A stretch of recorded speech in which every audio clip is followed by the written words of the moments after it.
Hi everyone, I thought I would make a wee video of the basic cognitive behavioural therapy model. So here you can see that this stuff in the middle is the stuff that's inside you. So we've got your thoughts, your emotions, physical sensations, and behavioural impulses. And by behavioural impulses, I just mean things that you have the impulse to do that you may not necessarily actually do. And what you can see here is that all of these things are connected with double-headed arrows. So each of these things all affects all of the others. Now, this model has a dark side and a bright side. The dark side is that when you have problems in any of these areas, it tends to affect the other areas. So, for example, if you were having problems sleeping, it might affect your thoughts, your emotions, and your behavior. If you look at it the other way, the bright side is that if you're having problems in any of these areas, you have a lot of choice about what kinds of strategies you can try to overcome those problems. So because of the interconnectedness, when something goes wrong in one of these areas, it tends to start to go wrong in all of the other areas. But the bright side is that if you've got problems in one of these areas or multiple of these areas, you can pick strategies that target any of the other areas, and those are likely to, and improving that thing is likely to impact on the other things. So you might start doing some slow breathing practice, and that's going to help with your thoughts, your emotions, other aspects of your physical functioning, and your behavior.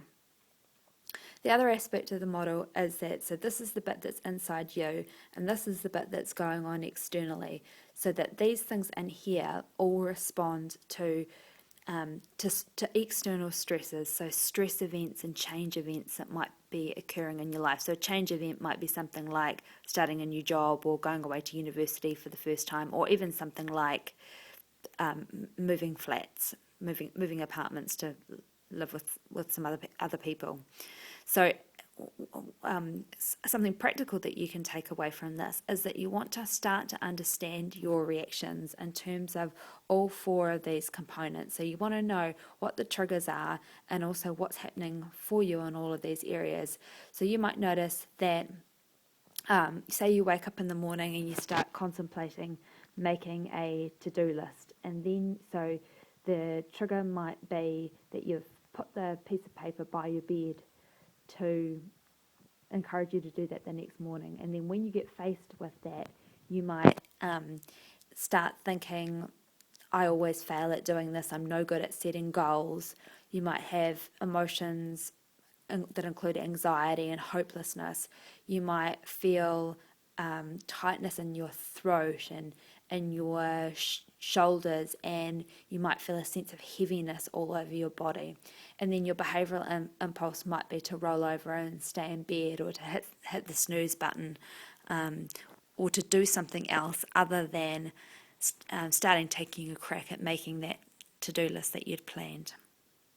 So that's a really good place to start if you're wanting to improve any of these areas in your life, is to start analysing those moments, like the moment that I just described, in terms of understanding all of the components of what's going on for you. And it's really important to figure out what an emotion is, what a thought is, and what a physical sensation is. So just a really easy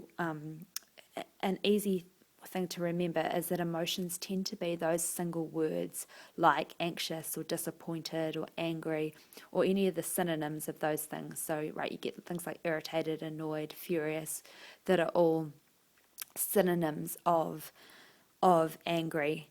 And you also get emotions that are kind of combinations of other emotions. So frustrated is sort of a combination of anger and anxiety.